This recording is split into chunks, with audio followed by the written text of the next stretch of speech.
Hey guys, day 4 of the NFL Combine is in the books today, and it was a very exciting one for a lot of the NFL. You had all the QBs, they were on the field. Josh Allen was throwing, he has huge hands, he's a beautiful, handsome face, but in all reality, Panther fans, we don't really care about what was happening on the quarterback side. But more excitingly, for Panthers fans, the wide receivers did their stuff today. Vincent, who moved up the most for you? The most, probably Dylan Cantrell, the Texas Tech guy. Okay. I mean, he's 6'3", 226, 227, something like that. Like, he's not a small guy. And although his 40 time was fairly unremarkable, it was about 4.59. 4.59. He was top in all 3 agility drills and was top 3 in both jumps as well. And I mean, you put a comparison on Twitter, I think, to Allen Robinson. I think, like, if you look at the numbers, they're really similar. That doesn't mean he's going to be an all-pro and you watch the tape and it's Texas Tech and he's not running any routes. But if you're looking for a guy who was effectively borderline getting drafted at all, he's now those kind of numbers. People are going to consider him more of a solid day 3 pick. Well, don't people look at numbers like that and you see a 4.59 40 and a 4.03 cone, and you say, or a shuttle, I'm sorry, 4-second shuttle, and you say, well, this guy has the same numbers as Allen Robinson. Robinson was kind of a not a late round pick, but a second round pick, not expected to be that good. Could we possibly see something like that from Dylan Cantrell? I mean, I don't think he's Allen Robinson. Allen Robinson was one of the most polished route runners and receivers who's come out of the last 5 years. But Cantrell, this is a prime example of what the Combine is really good at. You see a guy who basically, I hadn't actually watched his tape because prior to this, CBS didn't expect him to be drafted, and so he wasn't in the top 55 receivers. Right. And now I'm going to go, I have a little bit, but I'm going to go take a longer look at his tape. Sure. And I'm going to go, have a serious look and go, like, okay, how good is this guy? Like, not like he's, oh my God, he's amazing, he's going to be a top 3 round pick, but it makes you reconsider, makes you look again. It's like Robert Davis last year, kind of a guy who wasn't really being considered as anything other than like maybe a UDFA option, and now he's probably a solid day 3 pick. So one of the things that also happened was DJ Moore kind of vaulted himself into the talk about being one of the top 2 receivers in this draft class, right? Yeah. I mean, Calvin Ridley, people are going to talk about his jumps, which weren't great, but his 14 is 3 cone good. He's also a little older, right, Calvin Ridley? I think so. Miller's the guy who's significantly older. But I think Ridley's like 22, 23. Yeah, he was for me, I personally, I don't think that he is a good option for the Panthers. No, I think that there are a lot of wide receivers that are on the board that I would be interested in the Panthers taking. DJ Moore, even Christian Kirk is not my favorite, but I think he would be. I think Kirk had a mixed day. So he's shorter than some people thought he would be. He's 5'10" rather than 5'11". That's not a big deal. But his agility numbers were really poor. And he ran at like a 4.47 40, so he's still quite quick. Right. But for a guy who's maybe going to play predominantly in the slot, those kind of agility numbers are a bit important. And it's not like no one's going to drop him like a round because of it. But with DJ Moore putting up the kind of numbers he did today, I mean, he's really, really good numbers across the board for DJ Moore. You're going to go, actually, there's no real athletic advantage to Kirk now. I think Moore's probably the better athlete, and if you stick on the tape, I think you then have to sort of go, right, who is technically better? And I personally think Moore is a better technician. Sure. And then another guy is James Washington, who I think is a good technician, but athletically maybe not the best guy. And those kind of numbers were born out today with a 4.54 40 and pretty poor at 3, really quite poor 3 cones. So. Well, if you want to talk about athletic guys, let's get to my wide receiver crush, DJ Chark. I'm a Chark head. 4.3, 4.40. Was pretty spectacular in the broad jump. Was great in the vertical.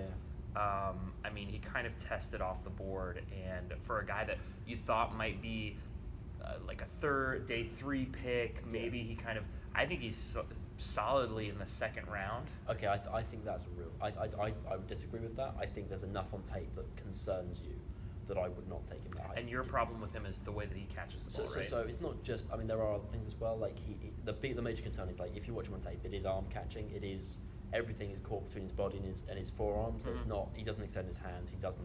And he does catch the ball okay, but it will make it hard for him to catch the ball in contact in the NFL.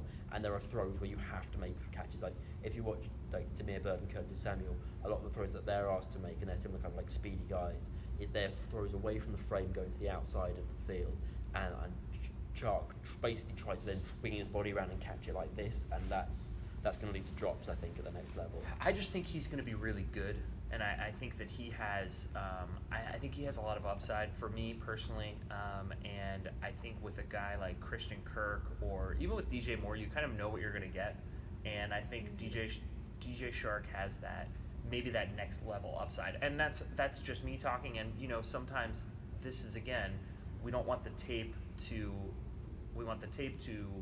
be informed by the combine, not the other way around. Yeah, I think, when he performs off the charts like that, it does kind of make it seem like he is going to be successful in the NFL, but that's not necessarily true. I think a good best case comparison for him is someone like Will Fuller, and I'm not saying I think he's not as good a prospect as Fuller was. I think Fuller was technically better along, and I think his hands were slightly better. Like both of them were not like polished route runners or like great hands guys, but I think Fuller wasn't quite as bad as Chark in either of those cases. But it's a similar kind of thing where he's not a fully nuanced route runner at all either. Like he's not a terrible route runner, but that's not a strength of his game. Right. And if you can't catch the ball particularly well, that's a bit of an issue. But that kind of vertical speed is there, and he can So Carl Shanahan spoke to this earlier this week. He was saying teams do underrate guys who are just really good at one thing, and Chark can get deep, and that is one thing. He can go into a team, pretty much any team, and he can line up, and you can get him running go routes. And even if he's not getting the ball, he's forcing that safety help.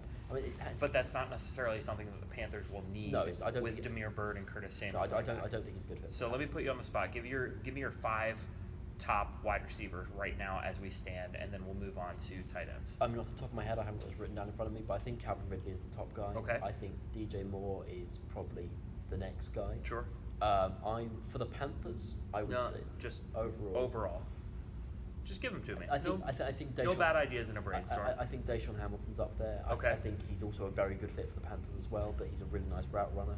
I think Anthony Miller is going to be in that conversation, and then you're then looking for guys like Washington and Kirk, and I mean I like Garrett Johnson. I don't think he's quite that good, but he's a guy who maybe a bit underrated. But then you would Cortland Sutton maybe. Okay. Alan Lazard tested reasonably well. Okay, I asked you for 5. You don't have to impress us that you know all the guys. But I get it. The 5th one is a little bit tough. So let's talk about tight ends, because another guy that kind of jumped off the board from a combine perspective was Mike Gesicki, who had a huge day today. Tell me about it. So he was second in the bench with 22 reps to Dallas Goedert, who didn't do anything in the field, was admittedly like that. That was meant to be the other guy who was really athletic, but Gesicki was best at every other drill. Sure. Like he had the fastest 40, his jumps were the best, his cones were the best. Like I mean, he was. So what does that do for a tight end? Do you think that kind of moves him into? I would assume it moves him into the Mark Andrews talk now. I maybe not for you because you love Mark Andrews. No, but I think it was interesting listening. I heard both of them speak at the interview sessions, and Gesicki seemed fairly aware that he knew he wasn't a polished guy, and I think so. Mark Andrews is going to come out and is going to be the most polished of the tight ends, right? And Dallas Goedert is very athletic and pretty polished, and I think those two guys are clearly a cut above. But what Gesicki has possibly done is made himself the clear number 3 guy. The clear third tight end. There are clear issues with his blocking. Sure. And that's a big deal for a tight end. That is a big deal for a tight end. And there are also some concern, like his route running is not particularly good. A lot of what Penn State did was sort of hard run fakes and sort of that they engineered him catches. Right. Like he wasn't really separating or going asked to be a real route running threat as more just a guy to dump off the ball to. But he's athletically hugely talented. I think. I mean, sure. This is almost like the Saquon Barkley argument, another Penn State guy. That they came into the combine and everyone knew they were the best athlete in the class. And all they did was just show it. Yeah.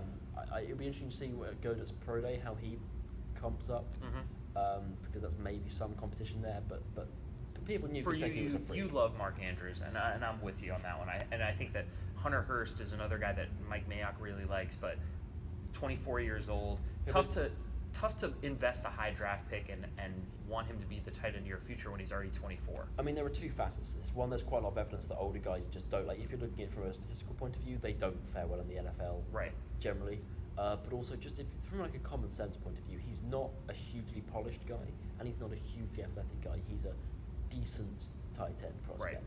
But the issue is then, he'll be a 25-year-old rookie. And Yeah, that's not good. And if someone's not polished and not a freakish athlete, Sure, and the Panthers have experience with old rookies. Chris Winkie went 1-0 and then 15 straight losses, so it doesn't work out for the Panthers. So let's just knock them off the board.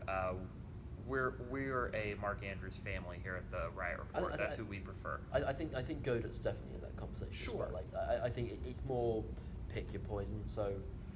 Or pick your delicious ice cream treat. Yeah. Depending on how you look at it. But so, just real quick, wide receivers, tight ends, quarterbacks also went today. Obviously, the Panthers are not in the market for one of those high-end quarterbacks, but I like you have your crush on Mark Andrews, and we have a mutual crush that we're going to get to in a second. But personally, for me, Kurt Benkert, the only quarterback to do the bench press. That's just so cool to me that he was just like, yeah, you know what? Let me get on there. Let me do some reps. He got a 16 up. He's got a cannon for an arm. I think that he is going to be somebody that is going to be maybe not a all-pro quarterback, but I think that he can provide some value, and then maybe even for a backup for the Panthers. Oh yeah, no, I think he's a guy that if he's there in the third day of the draft, you start thinking, yeah, this is someone we can work with. Like he's not the biggest guy. He's like 6'3", 215, 220, something like that. Right. Like he's not like a Cam Newton clone, but as someone who can come in, who can clearly throw the ball around, his ability to throw the ball and run is really, really impressive. Right. And he seems to do some nice things. His accuracy is pretty good. He seems to read the game pretty well.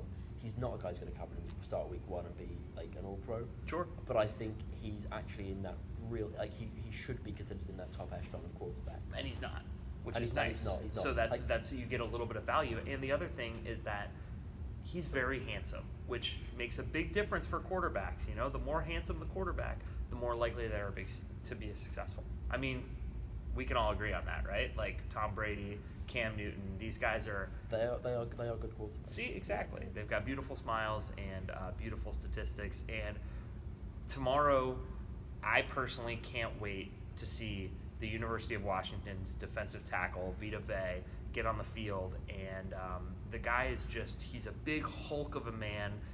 We put out a video because we just couldn't contain ourselves talking about Vita Vea. Did 41 bench press reps earlier.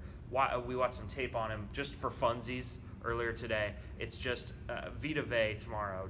Get ready because he is going to blow away the NFL Combine. Yeah, no, he's gonna put up.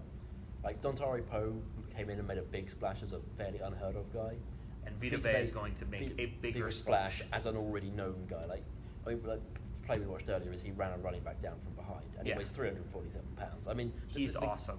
He's probably my favorite guy in this rookie class, just from the last 5 days. And I literally was not really aware of him in the last 5 days. I knew who he was. I'd heard the name, but after just today, like watching him walk around, watching him interact with people, watching him on that bench press, like it was awesome. They had he did 41 reps, and then he had the bar on his chest, and the guy reached down to grab it, and then the guy was like, oh, because obviously Vita had yelled at him, I'm going to try, I can get it up one more time. Like, I think he's going to be absolutely fantastic, and somebody's going to get a star. Yeah, I think there are a lot of good prospects in this draft, and he's not necessarily the best prospect, but as like a generational talent at a position, he is the best nose tackle I've seen. There you go. Check us out. You've already watched this far, so you probably have checked us out, or you're my dad. Hi, Dad. TheRiotReport.com. At our Riot Report, we're sharing videos, we're sharing analysis, we're sharing everything that we can get our hands on here. And live from Indianapolis, we will see you tomorrow for another Fireside chat